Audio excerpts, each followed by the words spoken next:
Pulling back into the Trolls universe, Kanaya has non-linear conversations with Rose, Tavros attempts to text-rap battle Dave, and Karkat mostly just yells at Jade and John.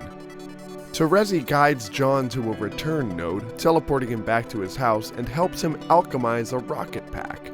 Upon her suggestion, he uses the rocket pack to fly up to his 7th gate, taking him to the Denizen's Lair, home of the planet's final boss. This results in a swift off-screen death of our hero John, who is unable to connect with Jade as his client player to complete the chain and save her from the meteoric apocalypse.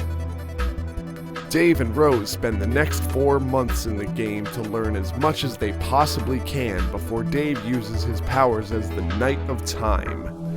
He rewinds to right after his entry and merges himself with the bird sprite right before past Dave's eyes and convinces John to abandon the suicide mission.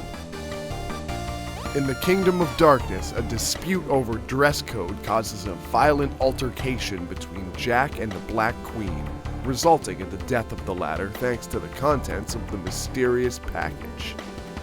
Jack dons her ring, acquires her powers, and flies off to the battlefield to wreak havoc. But first, we meet the author's avatar for the first time. End of Year 1. John uses his rocket pack to fly to the 2nd gate, taking him to the 1st gate on Rose's planet, the land of light and rain. John snoops around Rose's room while she's asleep, not wanting to wake her. Dave, viewing John's situation, replicates 2 of Rose's journals, one of which is her swept alien fantasy about wizards. The other is a book filled completely with the letters M-E-O-W. Soon after, he reacquires his now irrelevant copies of Smurv and shoves them into the journal as bookmarks. Rose's dream self floats through the skies of the dark moon and throws a ball of yarn at Dave's dream self to wake him up. They jam for a while, and when Rose finds herself creeped out by the dream version of little Cal in Dave's room, she throws him out the window. Once they wake in their respective rooms, Rose and Dave each alchemize some cool stuff. Rose makes some fashionable gear to shape her into a sorceress of the dark arts, and Dave creates some whacked out junk to fit his image of an ironic sword-slinging cartoonist DJ. Rose, whose dream self retains some memories from the doomed timeline where Dave's strike came from, decides to burn her Meow journal on advice from the horror terrors of the furthest ring. Dave goes to retrieve his duplicate of the journal so he may do the same, only to find it has been stolen by the draconian dignitary from the Dark Kingdom. He is dissuaded from traveling back in time to stop the theft when he sees his own corpse in the room, indicating he already tried that. Little Cal's dream self lands on a rocket board and flies about the kingdom. The authority regulator deems this almost certainly illegal and follows it onto a transportalizer, sending him to an asteroid in the Veil. On his newly found rocket board, he shreds some gnarly grinds out in space before a green frog temple harshes his vibe in a serious way.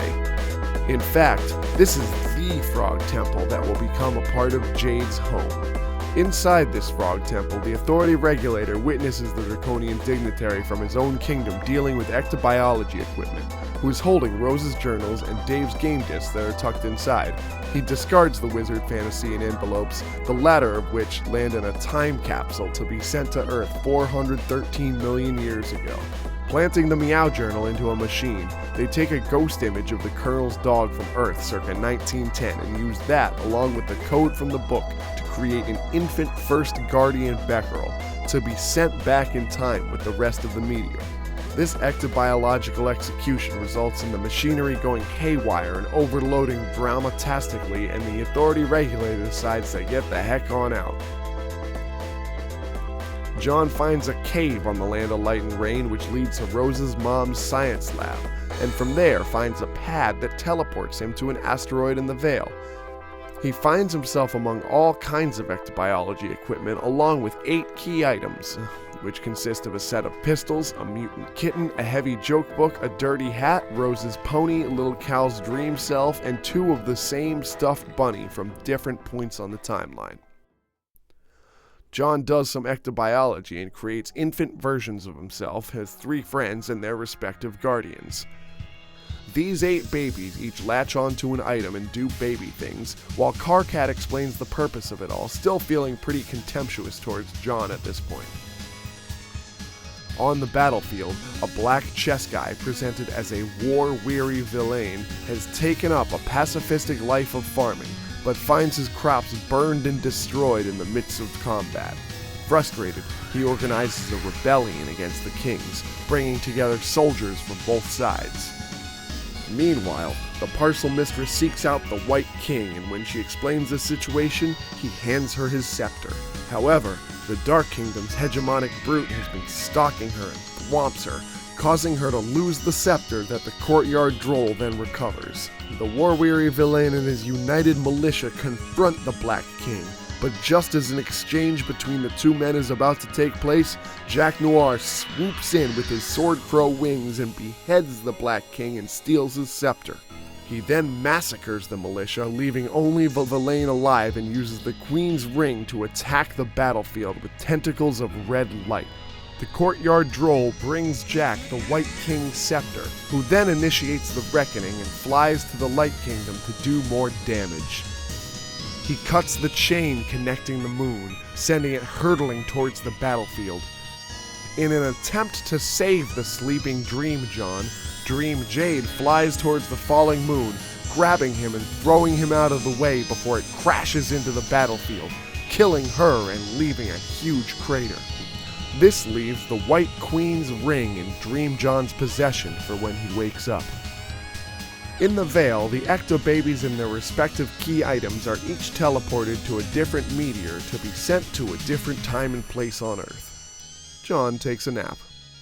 The Authority Regulator finds John still asleep on the ectobiology meteor and ties him to the rocket board, condemning himself to save John from the reckoning and sending him on a direct course to the land of wind and shade. The parcel mistress, having overtaken the hegemonic brute, contacts Jack and arranges a meeting, bringing him the crowns of the White King and Queen. Impressed by her tenacity, Jack honors his word and gives her the package, which she then delivers to John's dream self soon after. Inside are 2 letters, one from Jade and one from a character we have not yet met, along with a robotic bunny equipped with all kinds of powerful weaponry. The White Queen departs, steering her warship through one of Skaia's defense portals aimed at an Earth post-apocalypse, becoming a windswept questant, exile of the kingdom. The Authority Regulator also meets this fate around this time, becoming an aimless renegade. Jack finds John grieving over his friend and is about to attack when the bunny steps in, much to his surprise. Jack flees and finds Dave's bro in the land of heat and clockwork and has an epic duel on top of a giant record that sits at the planet's pole. Bro thrusts his sword into the surface of the record, messing with its temporal energy a bit and putting the skirmish on hold. Jade's grandpa, who is steering a warship hosting Rose's mom and John's dad, visits the battlefield to drop them off and collect the corpse of Jade's dream self to honor the family tradition of taxidermy. Rose gives up on her GameFAQs walkthrough, writes her last entry, and seals it away on a server in the furthest ring. The same one, in fact, that Kanaya discovers during the Troll Kids session.